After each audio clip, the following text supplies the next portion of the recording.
The great psycho ముఖ్యమంత్రి జగన్మోహన్ రెడ్డి 4.5 సంవత్సరాల కాలంగా సీఎం అవ్వడానికి ముందు ఈ 4.5 సంవత్సరాల కాలంగా అతని నోటి నుంచి వచ్చే అతి తరచుగా వచ్చే అతి ముఖ్యమైన పదం ఏంటంటే నా ఆడబిడ్డలు నా అక్క చెల్లెములు.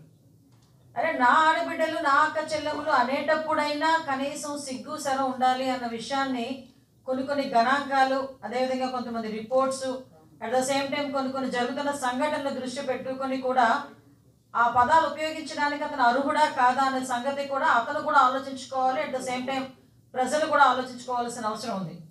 ఎందుకంటే సుమారుగా ఈ 4.5 సంవత్సరాల కాలంలో దగ్గర 1,48,578 కేసులు మహిళల మీద జరుగుతున్న అఘాయిత్యాల మీద కానీ, మహిళలు అవమానిస్తున్న తీరు కానీ, మహిళల మీద జరుగుతున్న దాడుల గురించి కానీ, మహిళల మీద జరుగుతున్న హత్యల విషయంలో కానీ ఈ 4.5 సంవత్సరాల కాలంలో దగ్గర జగన్మోహన్ రెడ్డి అతి ప్రియంగా పిలుచుకొని అక్క చెల్లెమ్మల మీద, ఆడబిడ్డల మీద అతని చేతకానితనం వల్ల, అతని ధనదాహం వల్ల, అతని తాలూకా అంటే దాన్ని ఏమంటారంటే అవగాహన లేమి వల్ల 1,48,578 రికార్డ్ అయిన కేసులు. ఇవి నేను 4.5 సంవత్సరాల కాలంలో చెప్తున్నా. అంటే ఓవరాల్గా యావరేజ్ చూసుకున్న సంవత్సరానికి దగ్గర 30 నుంచి 40 వేల వరకు కూడా కేసులు నమోదవుతున్నాయి. ఇది నమోదవుతున్న కేసులు. వీటితోని ఇవన్నీ కూడా ఇలా జరుగుతున్న నేపథ్యంలో టాప్ మోస్ట్ పొజిషన్లో ఏపీ నుంచుతాను అని చెప్పి ఎలక్షన్ల ముందు మాట్లాడిన వ్యక్తి మహిళల మీద జరుగుతున్న అఘాయిత్యాల్లో కానీ, మహిళల తాలూకు మిస్సింగ్ విషయంలో కానీ, బాలికల మిస్సింగ్ విషయంలో కానీ నెంబర్ 1, 2 పొజిషన్లో మాత్రం డెఫినెట్గా ఉంచే పరిస్థితి ఈరోజు ఒక సైకో జగన్మోహన్ రెడ్డి రాష్ట్రానికి దాపురించాడు అన్న సంగతి అయితే చాలా క్లియర్గా చెప్పగలం.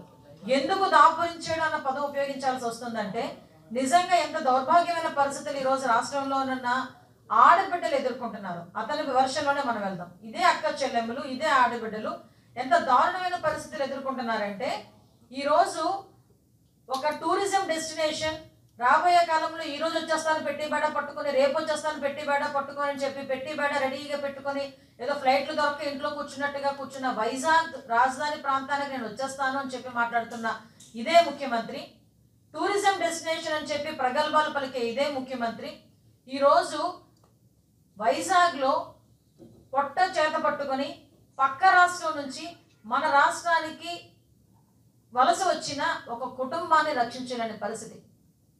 దారుణమైన సిచ్యువేషన్స్. ఈరోజు ఒక 17 ఏళ్ల దళిత బాలిక, ఒరిస్సాకు చెందిన దళిత బాలిక మీద 11 మంది గ్యాంగ్ రేప్ జరిగితే పరిస్థితి ఎలా ఉందిరా అంటే పోలీసులు ఇన్ఫర్మేషన్ ఇవ్వరు, తల్లిదండ్రుల్ని కలవడానికి కనీసం ప్రయత్నం చేసినా కూడా వాళ్ళని కనిపించనివ్వరు. ఇప్పటికీ ఆ ఆడబిడ్డ ఎక్కడుందో ఎవరికి తెలియదు. ఒకసారి డిసెంబర్ 18వ తారీఖున ఆ తల్లిదండ్రులు ఆ అమ్మాయి కనిపించట్లేదని 4th టౌన్ పోలీస్ స్టేషన్లో ఆ అమ్మాయికి రిపోర్ట్ ఇస్తే ఆ అమ్మాయిని 18వ తారీఖు 19వ తారీఖుల్లో పట్టుకోవాల్సిన ఆ అమ్మాయిని ట్రేస్ చేయాల్సిన పోలీసులు నిమ్మక నీరెత్తినట్టు కూర్చోవటం వల్ల, వాళ్ళ తాలూకా వైఫల్యం వల్ల 11 మంది ఆ అమ్మాయిని గ్యాంగ్ రేప్ జరిగిందంటే నిజంగా దీని తాలూకా తప్పు మనం ఎవరి మీద పెడతాం, ఎవరి మీద మనం మాట్లాడుకోవాల్సిన పరిస్థితి ఈరోజు వచ్చింది. దీనికి బాధ్యత గవర్నమెంట్ తీసుకుంటుందా, పోలీస్ వ్యవస్థ తీసుకుంటుందా, నా అక్క చెల్లెములు నా ఆడబిడ్డలు అని చెప్పి ప్రగల్భాలు పలికే ముఖ్యమంత్రి తీసుకుంటాడా? దళితురాలు అయి ఉండి కూడా నేను హోమ్ మినిస్టర్గా ఉండి పనికిరాని ఒక హోమ్కే పరిమితమైన మినిస్టర్ అనుకుంటున్న ఆ హోమ్ మినిస్టర్ తీసుకుంటుందా? ఏదో దొంగలు పడ్డ ఆటలకి కుక్కలు మొరిగినట్టు ఇక్కడ ఆల్రెడీ కేసు ఫైల్ చేసేసిన తర్వాత మహిళా కమిషన్ అతి ముఖ్యంగా స్పందించేసి సూమోటోగా తీసుకున్నాను ఈ కేసుని చెప్పి మాట్లాడుతున్న పరిస్థితి చూస్తూ ఉంటే జనాలు ఏమైనా ఎర్రోలు అనుకుంటున్నారా? నిజంగా చాలా బాధ అనిపించిందండి. డిసెంబర్ 30వ తారీఖున రాత్రి ఈ విషయం ప్రెస్లోకి వచ్చినట్టుంది. I think so. 31 మధ్యాహ్నానికి మేము అరెస్ట్ చేశామని చెప్పి పోలీసులు చెప్పారు. 31 మధ్యాహ్నానికి మా మహిళా కమిషన్ చైర్పర్సన్ అప్పుడే నిద్ర లేచినట్టుంది. మరి బయటకు వచ్చి నేను సూమోటోగా తీసుకున్నాను ఈ కేసుని పోలీసులు చెప్పలేదండి. సూమోటోగా ఆ కేసు తీసుకుంటున్నాను అంటే పోలీసులు ఆల్రెడీ అప్పటికే కేసు ఫైల్ చేస్తున్నారు. కేసు ఫైల్ చేశామని చెప్పారు. అది కూడా బయటికి ప్రెస్కి కూడా ఎక్కడ కూడా బయటికి వాళ్ళు రివీల్ చేయలేదు. మహిళా కమిషన్ చైర్పర్సన్ మాత్రం బయటకు వచ్చేసిందండి. చెప్పాను కదా అప్పుడే నిద్ర లేచినట్టు చక్కగా పౌడర్ రాసుకొని బయటకు వచ్చి మేడం గారు చెప్తారు నేను ఈ విషయం మీద సుమోటోగా తీసేసుకున్నాను, సుమోటోగా తీసుకొని దీని మీద ఎంక్వైరీ చేయమని నేను సిపికి ఆర్డర్స్ పాస్ చేశాను అని. ఎందుకు రాకూడదు?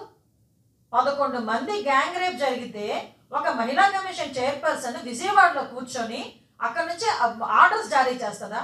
సిగ్గుందా కమిషన్కి? సిగ్గుందా ఆవిడకి? కనీసం ఈ రోజు వరకు వైజాగ్ వచ్చి ఆ కుటుంబాన్ని ఎందుకు పరామర్శించలేదు?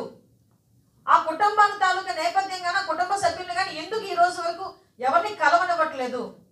దళిత హోమ్ మినిస్టర్ మాట్లాడితే దళిత హోమ్ మినిస్టర్ని అని చెప్పి చెప్పుకునే హోమ్కే పరిమితమైన హోమ్ మినిస్టర్ ఇప్పుడు ఎక్కడుందో కూడా ఇప్పుడు ఏదో యాడ్ వేయించాలి, కనబడట్లేదు హోమ్ మినిస్టర్ అని చెప్పి.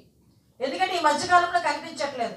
ఎంత దౌర్భాగ్యం అంటే ఇంకో 3.5 నెలల తర్వాత మీ పదవీకాలం అయిపోతుందిరా అని సాధారణంగా ఎవరైనా అనుకుంటారు. 5 సంవత్సరాల కాలంలో వైఎస్ఆర్సీపీ దౌర్భాగ్యం ఏంటంటే ఈ టికెట్లు మార్చేసరికి 3.5 సంవత్సరాల ముందే వీళ్ళకి పదవీకాలం అయిపోయింది. నాకు అదే అర్థం కావట్లేదండి. ఇప్పుడు యాక్చువల్గా ఎక్కడైనా ఈవెన్ ఎవరైనా హత్య జరిగినా అత్యాచారం జరిగినా ఒక ఎస్పీ బయటకు వచ్చి ప్రెస్ మీట్ పెడతారు.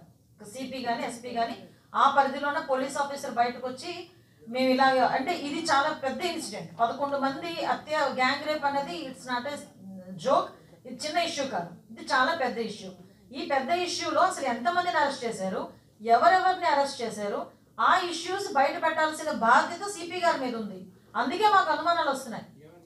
కనీసం ఎందుకు బయట పెట్టట్లేదు? అందులో ఎవరైనా రాజకీయ నాయకులకు సంబంధించిన పిల్లలు ఎవరైనా ఉన్నారా? ఈ రోజు వరకు ఎందుకు ఎవరైనా విక్టిమ్ని పెట్టరు? సుప్రీంకోర్టు గైడ్ లైన్స్ ప్రకారం అత్యాచారానికి గురైన ఆడబిడ్డను కానీ వాళ్ళ తల్లిదండ్రులు కానీ బయటికి ప్రెస్ ముందు రిలీజ్ చేయకూడదు, వాళ్ళ తాలూకా పేర్లు బయటికి రప్పించకూడదు. ఓకే, డన్, మేము కాదని చెప్పట్లేదు, ఎందుకంటే సొసైటీలో ఉన్నాం. అరే ఎదవ పనులు చేసిన ఎదవల పేర్లు చెప్పడానికి ఏంటబ్బా మీకు ప్రాబ్లము? చెప్తేనే కదా మాకు తెలుస్తుంది బయటికి ఎదవలు ఇలాంటి ఎదవలు ఉన్నారు సొసైటీలో, వాళ్ళ ఫ్రెండ్స్ వాళ్ళందరి దగ్గర కొంచెం జాగ్రత్తగా ఉంటారు మిగతా వాళ్ళు. ఈ రోజుకి ఎందుకు 10 మందో 11 మందో పేర్లు ఈ రోజు వరకు సిపి గారు ఎందుకు బయట పెట్టట్లేదు? సిపి గారు దీని మీద ఎందుకు ఈ రోజు వరకు ప్రెస్ మీట్ పెట్టలేదు? కనీసం లోకల్ సిఐ దీని గురించి ఎందుకు ప్రెస్ వాళ్ళకి ఒక ఇన్ఫర్మేషన్ ఇవ్వలేదు? కాబట్టి మేము అంటున్నాం దీని వెనకాల ఏదో కుట్ర దాగి ఉంది. ఆ అమ్మాయిని కూడా ఏం చేస్తారన్న భయం మాకుంది. ఈ రోజు వరకు ఆ అమ్మాయిని మాకు ఎందుకు చూపించట్లేదు? మా మహిళా అధ్యక్షురాలు నిన్నటి నుంచి పోరాటం చేస్తుంది. ఒక్కసారి అమ్మాయిని చూపించండి, అమ్మాయి దగ్గరికి వెళ్ళి మేము సానుభూతి తెలియజేస్తాం, మేము అండగా ఉన్నామని చెప్తామని. కనీసం తల్లిదండ్రులు ఎక్కడున్నారో కూడా మాకు ఇన్ఫర్మేషన్ ఇవ్వనివ్వట్లేదు. దాన్ని బట్టి మాకు అనుమానాలు ఉన్నాయి డెఫినెట్గా.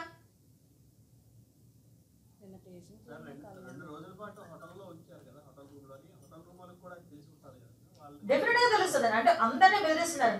నా అనుమానం కాదు, ఇది కరెక్ట్. ఏంటంటే డెఫినెట్గా ఆ 11 మందిలో ఎవరో ఒకరు వైసీపీకి చెందిన ఇడియట్స్ ఉండుంటారు, డెఫినెట్గా ఉండుంటారు, డెఫినెట్గా ఉంటాయండి. సీసీ కెమెరా ఏమండి ఈ రోజుల్లోని ఎవరైనా ఎంతసేపు అండి మనకి కనుక్కోవడం, ఎంతసేపు కనుక్కుంటారు?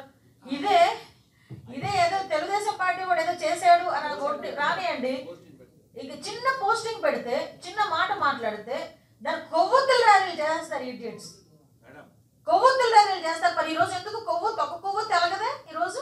మేడం ఒక్క విషయం మర్చిపోయారు. 18వ తారీఖున కేసు నమోదు చేస్తే ఈ వ్యవహారం ఒక రోజులో జరిగింది కాదు, 3-4 రోజుల పాటు జరిగింది. మరి ఆ పోలీసుల నిర్లక్ష్యం పక్కా అదే చెప్పాను కదండి. ఆ భయపడే పెట్టట్లేదేమో సిపి. మేబీ నేనేమంటానంటే నిజంగా 18వ తారీఖున అమ్మాయికి నమోదైంది, మిస్సింగ్ కేసు నమోదైంది. 19, 20, 21 కనీసం 2-3 రోజుల్లోనైనా ట్రేస్ అవుట్ చేసి ఉంటే అమ్మాయి ఇష్యూని. ఎందుకంటే టెక్నాలజీ పెరిగింది, అలా మేము చేసేయగలుగుతున్నాం, ఇలా చేసేయగలుగుతున్నాం అని చెప్తున్నారు కదా, దాని ప్రకారమైనా ఈజీగా చెప్పొచ్చు. మరి ఎంత దారుణం అంటే ప్రెస్ వాళ్ళని కూడా పక్కదోవ పట్టించే విధంగా సిఐ వ్యవహారం ఉంది 4వ పట్టణ పోలీస్ స్టేషన్లో. ప్రెస్ వాళ్ళని కూడా పక్కదోవ పట్టించారు. ప్రెస్ వాళ్ళు లోపల పిలిచారట, మాట్లాడతారన్నారట, వేరే వెహికల్లో నిందితులను పంపించారట. అంత దాపరికమే? అరే ఎదవ పనులు చేశారనే ఎదవల పేర్లు అందరూ బయట పెట్టి ఫోటోలు అందరూ పేపర్లో వేయించకూడదా, పేపర్లో చూపించకూడదా ఎదవ పనులు చేసిన వాళ్ళని? ఎందుకు దాపరికం? ఎందుకు ఈ రోజు వరకు పోలీసులు దీని మీద ప్రెస్ మీట్ పెట్టట్లేదు? హోమ్ మినిస్టర్ స్పందించదు, మహిళా కమిషన్ రాదు, జగన్మోహన్ రెడ్డి మాట్లాడు. అరే నీ హయాంలో అయ్యా జగన్మోహన్ రెడ్డి, సైకో జగన్మోహన్ రెడ్డి, నువ్వు ముఖ్యమంత్రిగా ఉండే దగ్గర నువ్వు రాజధాని కింద వచ్చేస్తాను పెట్టి బేడా సర్దుకుని అనుకున్న వైజాగ్లో నడిబొడ్డులో వైజాగ్ బీచ్ దగ్గర ఒక ఆడబిడ్డ మీద 11 మంది అత్యాచారం జరిపితే బయటకు వచ్చి దాని గురించి ఒక్క మాట కూడా మాట్లాడలేని వాడివి నువ్వు సీఎంగా అర్హుడువా? అది నేను ఒక్కదాన్ని అడుగుతున్న క్వశ్చన్ కాదు, ఈరోజు రాష్ట్రంలో ఉన్న మహిళలందరూ అడుగుతున్న క్వశ్చన్, ఇంక్లూడింగ్ వాళ్ళ చెల్లి తల్లి కూడా అడగాలి.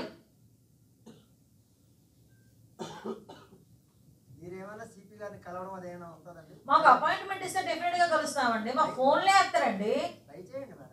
నిజంగా చెప్తున్నాను, మీరు అన్నట్టు నిజంగా ఇప్పుడే చేయమన్నా నేను సిపి గారికి మీ ఎదురుగానే ఫోన్ చేస్తాను. మీ లోకల్ మహిళా లీడర్స్ కు కలపవచ్చు, స్టేట్ చీఫ్ కదా మీరు వెళ్ళి కలవచ్చు కదా. ఏవైతే డౌట్ ఒకసారి నెంబర్ కూడా కన్ఫర్మ్ చేసుకుంటున్నా, 9440627277 అంతేనా? ఒకసారి మీ ఎదురుగానే ట్రై చేస్తాను. నిజంగా మీరు అన్నట్టు మీరు సలహా ఇచ్చారు కలవమని, నేను డెఫినెట్గా ఇప్పుడే కలుస్తాను అపాయింట్మెంట్ ఇస్తాను. డౌట్లన్నీ మీరు అడిగితే వాళ్ళు ఏం చెప్తారు సమాధానం?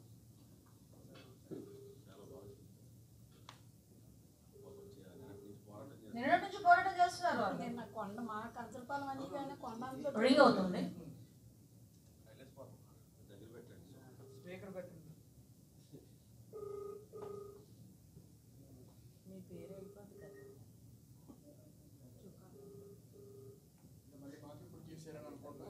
అందుకే సమాధానం ఇవ్వడం లేదు, దయచేసి మళ్ళీ ప్రయత్నించండి.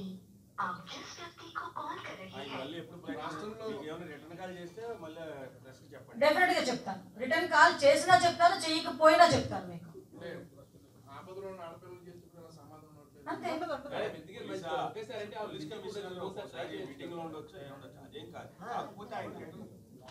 ఎప్పుడు చేస్తారు? చేస్తాను.